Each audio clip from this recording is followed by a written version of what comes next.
Okay, we're going to move on now to the outcomes and results. And I want to look at, these are our results at Mercy Bariatrics in terms of weight loss, in terms of its effect on comorbidities, quality of life. We've got some patient photos, and then I've got two wonderful girls who have gone through our program. They've each had different operations, so they have slightly different stories to tell, and I think they're just inspirational, and they're going to come up, tell their story, and you can ask them questions. So these are our results that we've seen over the last 6 or 7 years. Looking at the lap band, which is producing about a 50 to 60% excess weight loss. That's in the green triangles. The lap tube in the red markers, and that's producing up to 70% excess weight loss. Men seem to do a little bit better. We're getting up to 80% in men. And the BPD, which produces 70 to 80% excess weight loss. Type 2 diabetes. John Dixon, who was one of the speakers on that video you saw at the beginning of the talk, has done a lot of research. He's a Melbourne doctor who works with Paul O'Brien, who's one of the founders of bariatric surgery and lap band surgery in Australia. And they were one of the first to show the quite dramatic impact of lap band on diabetes. So that in their series, by the end of 1 year, 64% of their patients were off all diabetic medication. They were essentially cured or in remission, because if you put your weight back on, your diabetes come back. 26% of them were improved on lower doses, and only about 10% were unchanged. We have seen similar results in our own series of lap tube gastrectomy. 120 patients, when I looked at this data, 21 had type 2 diabetes mellitus. Within 1 year, 76% of them were off all medication, 19% were on reduced medication, only one was unchanged, and he was within 1 month of surgery, so he probably was going to improve. High blood pressure, again, work from John Dixon, about a 60% off all medication at the end of 1 year, 33% improved, and only 8% unchanged or worse. Asthma also improves.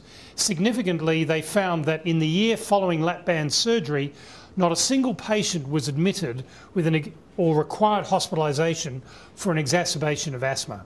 So it significantly improves asthma management. Sleep disturbance.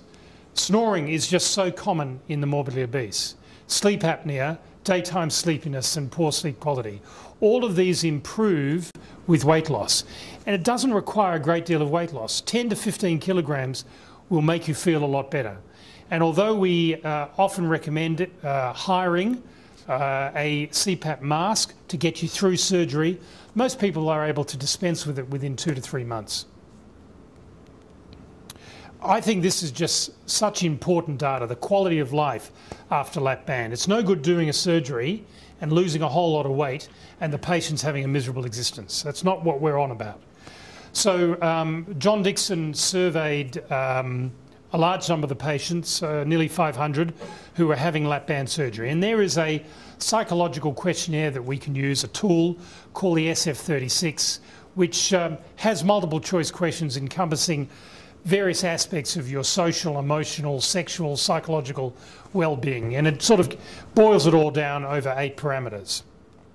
These are the results for the community norms. The results all hover around the 70 to 90 mark, averaging around 80 of those various parameters. These are the scores for the morbidly obese population, significantly depressed. In fact, these are the same sort of scores that you would get if you gave this survey to someone who has leukemia having chemotherapy or rheumatoid arthritis confined to a wheelchair. That's how disabling morbid obesity is in terms of your quality of life. But because it's been such a slow development, you just learn to live with it. You don't know any different. These are the results for the SF36 1 year after lap band surgery. They had all returned to normal, or in some cases above normal.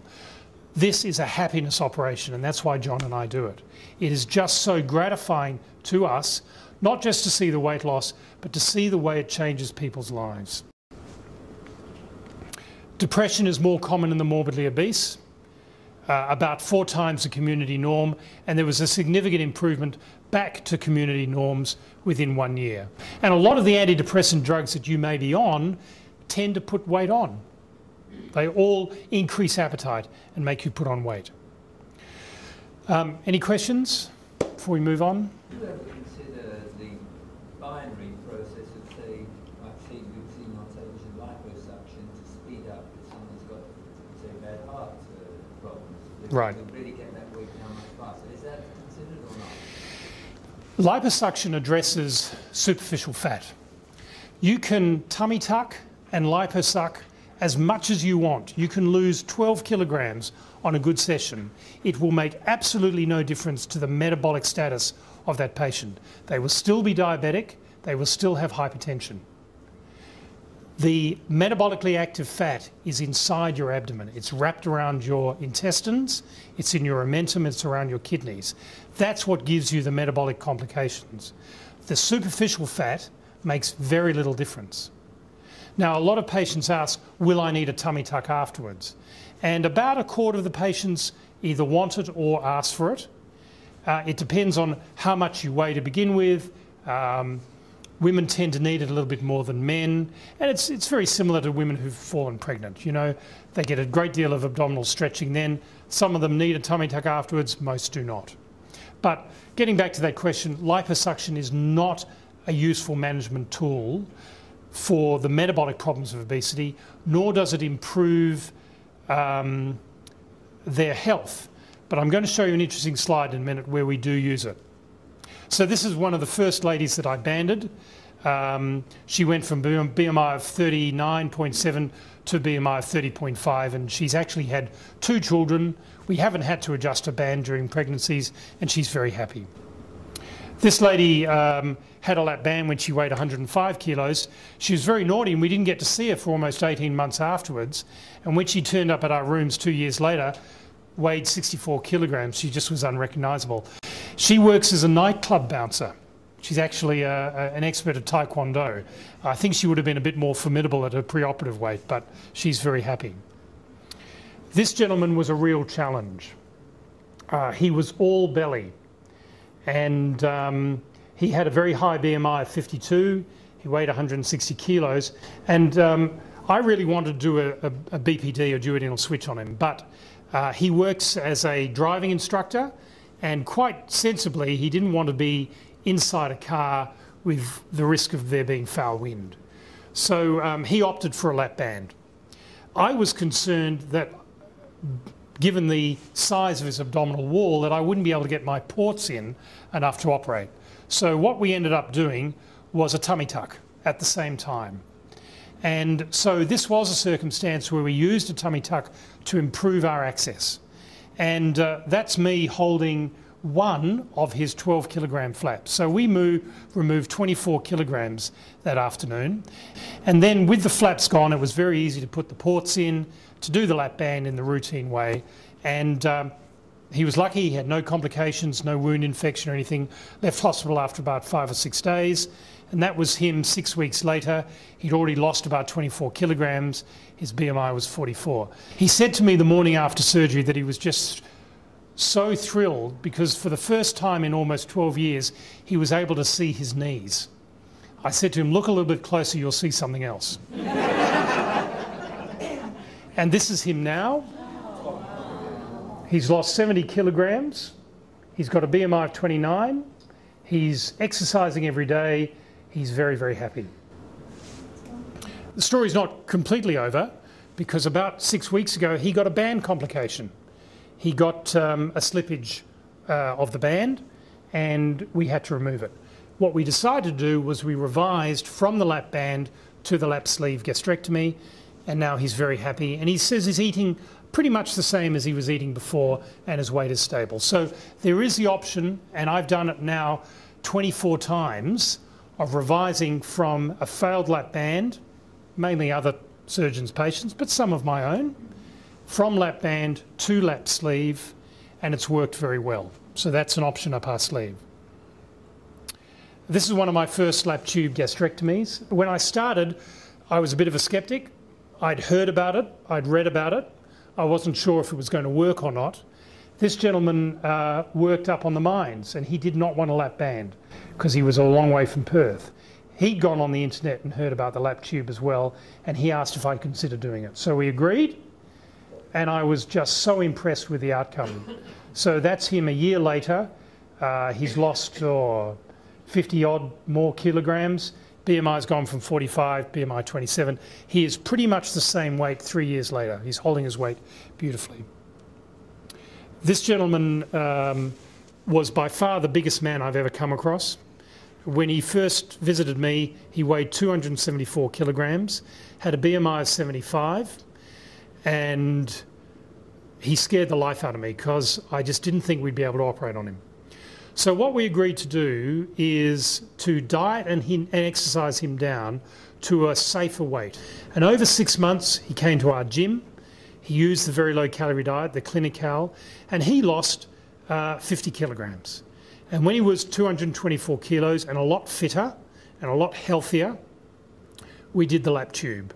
In fact, it turned out to be a very easy operation. He left hospital after 3 days. There were no problems. 12 months later, he weighed 155 kilos. I've just seen him recently. He's down to 135 kilos. He comes to our gym 3 times a week. He is just inspirational. So that's the results from a lap tube gastrectomy. I don't know whether we get the same results with a lap band. I have a feeling that in the super obese, the lap tube will work better, but we need hard data to support that. Another lady who had a tube gastrectomy, and this is a gentleman I spoke about who chose a lap tube because of his martial arts interest. He's a very fastidious gentleman. He weighs himself every day. He sometimes sends me his spreadsheet, and that's a very typical curve that we see. A great deal of weight loss, faster than the lap band over the first 6 months or so, and then it just stabilises out. This is some of my BPD work. This gentleman lost over 100 kilograms. Another lady who had a BPD. This lady is another BPD. She's now got a BMI of about 25 and looks just fantastic. And abdominoplasty, I probably do 1 or 2 a month now, and it's the icing on the cake for most patients. It is covered by your health fund in the same way as the bariatric surgery is. They will cover the majority of the costs, but there's still a gap of about $2,000 to $3,000 for a tummy tuck. If you want fancier work like arm reduction, thigh reduction, breast work, then we can recommend a plastic surgeon with an interest in that. And then, of course, there is one last hidden expense, which none of my patients seem to mind, and that is you have to go out and buy new clothes. Well, not everyone buys new clothes. One of the things that I've observed is that as people start to lose weight, they start dipping back into their old wardrobe until all they've got left to wear is flares. But that's apparently coming back into fashion. So have we got any questions at the moment? Yeah. How important is the physical exercise after the operation? An exercise regime on an ongoing sense? In terms of weight loss, it probably doesn't contribute a huge deal, but it is important psychologically and to get you back into the swing of things. You know, you have to run vigorously on a treadmill for 2 hours to burn off the number of calories in a Mars bar. That's how much exercise you have to do. But doing exercise, particularly muscle building exercise, does accelerate weight loss, and there's a reason for that. When you're running on a treadmill doing aerobic exercise, you're just burning off the calories you're using at that time.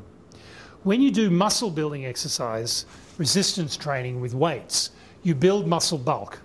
And muscle is an obligatory burner of calories whether you're using it or not. It raises your basal metabolic rate. That's the rate at which you burn calories, even when you're asleep. So the best form of exercise for weight loss is actually gym work. And that's one of the reasons we set up the gym. So we encourage you to come along, use the gym, have personal training, come to a group class, or just become a member and use it during the day. Yeah. Someone who travels a lot, the tube would be a better option, probably, wouldn't it, rather than the I think it is, and it depends where you're travelling to. If you're travelling in America, there are a lot of practitioners there who know how to use it. Europe, no problem. You may have an issue with insurance and payment to get to see them. They have some pretty funny systems there. But in terms of if you're travelling in third world countries or living or working in third world countries, I just don't think the lap band is a good idea. And we have a number, I've got patients in Saudi, I've got patients in New Guinea. They've all done very, very well with a lap tube. I've got a patient who's a supervisor on an oil rig. He's 2 days away from medical care, and we chose a lap tube because of that. Yeah. You glossed over the balloon in the stomach treatment, which I saw on television a few months ago. Yep. I was wondering if anyone had done any statistics to see how much weight people do lose on Yes, that treatment. yes, they have. That's coming out. There are two types of balloon. The one that's been around the longest is filled with saline, and so it's heavy, and it sinks down into the bottom of your stomach and rubs against the walls. And I think the way it works is by producing so much irritation and nausea that people don't want to eat. And so I've not wanted to use that balloon. There is a new balloon coming out on the market which is the same but different. It's different because they've made a way of filling it with air that won't leak out. So it's actually a balloon, it's a double balloon. And it's light, and it floats up into the top of the stomach where I think it really needs to be, stretching the walls there and reducing appetite. The series that I saw from that new style of balloon talked about a 20 to 30% excess weight loss over a 6-month period and about 30 to 40% over 1 year. But the manufacturers insist that you take the balloon out after 6 months. It's $1,500 just to buy the balloon. It's not covered under HBF at the moment. So it may be an option for people who really, really can't undergo surgery or as a bridge to surgery. But I think it still lags behind the surgical approaches. Those people who had the balloon in for 6 months and it was removed, about 50 to 60% of them had regained all their weight 6 months later. So it's not a permanent solution. Yeah. If you've had a lap band in place for a number of years, say something approaching a decade, Yep. And you choose to have it removed, do you still find with people who've had such a long period of adjusted lifestyle regain that weight? Absolutely. You never learn better eating habits. You eat because you can, and it's enjoyable and it's pleasurable. So And it's something that's more as a result of choice rather than some metaphysical aspect? the appetite or overeating? The choice to, if you've had a substantial lifestyle change Mm. in terms of food choice in conjunction with your lap band, and it's there for a long period of time, if you have that lap band removed, you're still saying that due to a patient's choice to address old eating habits or reuse old eating habits, that's probably the reason why the weight gain is a metaphysical reason. Sure. I think there's a very physical reason why people regain their weight. There are a few people, I think, who can lose their band and maintain their weight loss, but we very rarely see it. And the first sign of a failed lap band, a leaking band, an eroded band, a disconnected band, is late weight regain, almost inevitably. Now, there are also some patients who have had a lap band inserted by other people, and they come to us because it hasn't worked for them. And I think it's important we try and work out why it hasn't worked. Often it's because it is leaking, or it hasn't been placed correctly, or it hasn't been adjusted correctly. So we'll go out of our way to try and get these bands to work first off. But if they don't work for various reasons, then we look at the revision options. I personally think the best revision option is to go from band to tube, but it's also possible sometimes to put another band on. The question is, how long do these lap bands last for? Well, the manufacturers believe they will outlast the patient. We only have 12 years of experience. That's how long they've been around. It is actually fairly easy to replace a band if we have to. There's a way of laparoscopically just replacing the old band if that's been working for people and the only reason it's not worked is that the band has failed. There actually have been very few leakages of the band itself. The majority of leaks come from disconnection of the tubing from the port or puncture of the port with a needle. And that is probably my commonest complication from these lap bands, and that's easy to fix. Day case, even under local anaesthetic, just exchange the port. The manufacturers believe they will last a lifetime. We don't know yet.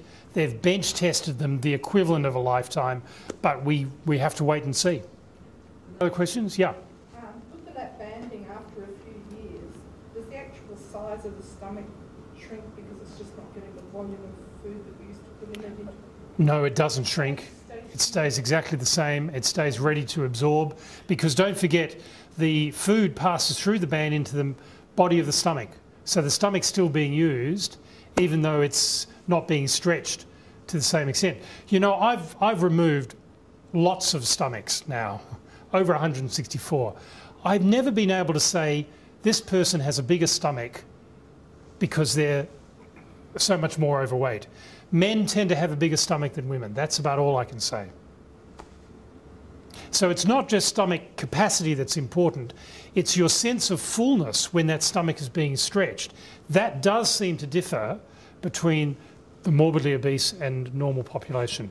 And a lot of my obese patients will say they're always hungry, they're never full, they can keep on eating until we put a band in or until we do a lap tube. Now, that works through different mechanisms. With a lap band, there's something about having that bit of plastic around the top part of your stomach, squeezing the stomach walls, that dramatically reduces appetite. With a lap tube, it's probably a different mechanism. There's a hormone released from the top part of the stomach called ghrelin, which is involved with hunger. And most of that hormone production is removed by removing 3/4 of the stomach. And so the lap tube patients don't regain their appetite for about 6 months. When they do regain their appetite, they're hungry, they eat a snack and they're full. So it doesn't matter. Question at the back? If you have the band or the tube, do you have to take vitamins afterwards, or do you just... Yep. The question was about vitamin supplements afterwards. Yes, we do recommend 2 multivitamins a day for both of those. There is no malabsorption of nutrients, and there's no deficiency state that we anticipate, but it does make sense to supplement because you simply aren't eating the same volume that you used to. We keep a very close eye, particularly on the tube gastrectomy. We have a structured follow-up period and we test for the vitamin levels at each visit. Particularly iron. Iron deficiency can occur because you're not eating as much red meat, particularly in women who are menstruating heavily and have that blood loss, and that might need to be corrected by oral iron or even an iron infusion. Yep. Can I just ask, is there any other reason for not losing weight? So you've dieted, you've tried all the things that you put up on there, and you're not losing weight. Is there anything else physically that could be...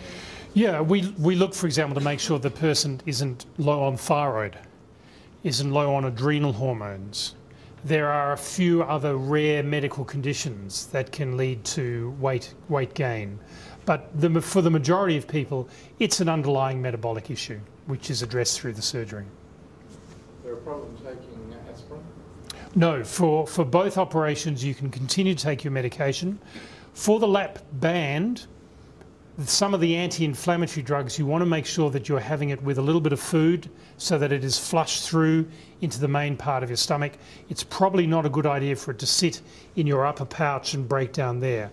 But for the lap tube gastrectomy, your stomach functions completely normally afterwards.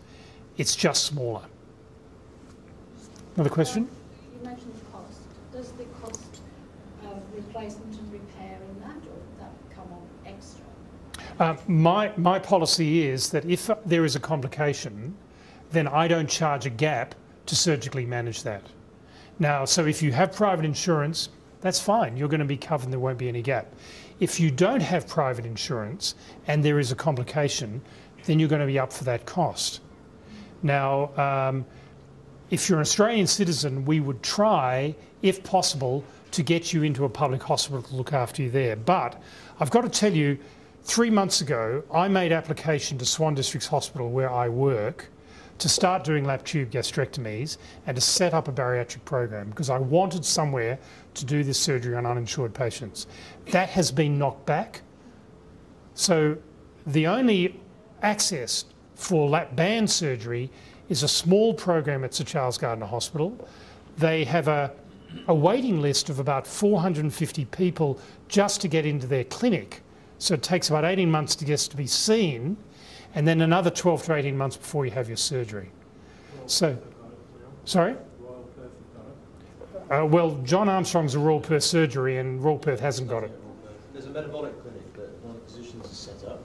I've tried to set up a service model like this at Royal Perth, and I've been told from the CEO and the health department that there'll be no provision at all in the future, foreseeable future, for bariatric surgery or hospital. It's very unfortunate, so it really is just a chance. Yep. You say we look medical cover.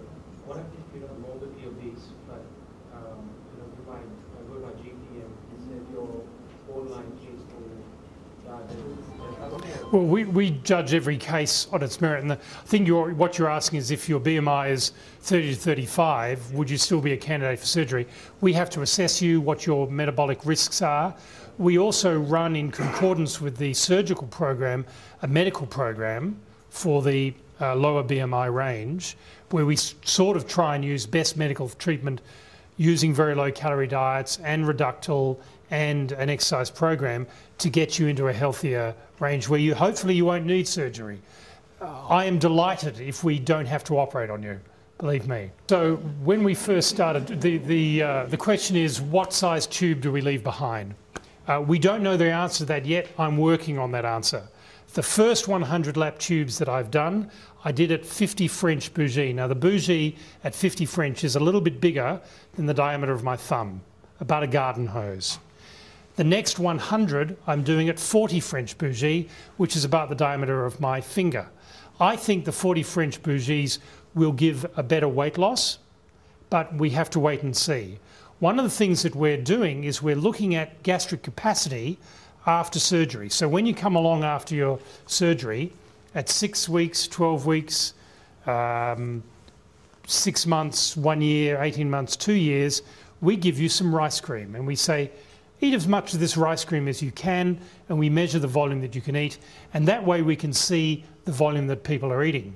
Now, at the moment what we're seeing is that at 6 weeks, people are able to eat about 90 mils. At 6 months, it's about 120 mils, and by 1 year, it's about 200 mils. So that's still less than half a can of rice cream, and you are full. In terms of what people are telling us they can eat, at 6 weeks, they can eat a scrambled egg. At 3 months, they can eat a scrambled egg on toast. At 6 months, it's half a sandwich. And at 1 year, it's 3/4 of a sandwich, but maybe not the crust. They feel full with that amount, and they feel very satisfied. So we are looking to see what the perfect tube size is. I have confidence that the 40 is not too tight. People can still drink enough and eat enough to get by.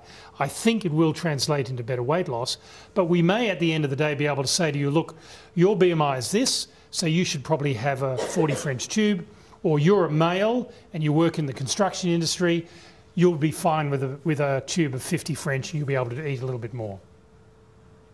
Okay, another question? Apart from the obvious psychological effects, the positive ones, has there been any negative sort of along the way psychological effects? We've had 1 or 2 patients whose relationships have broken up, and I think sometimes there are issues between partners that you might see a very obese partner and a very slim partner together, and that's the way their dynamics want to be, and losing weight changes that dynamics and puts stress.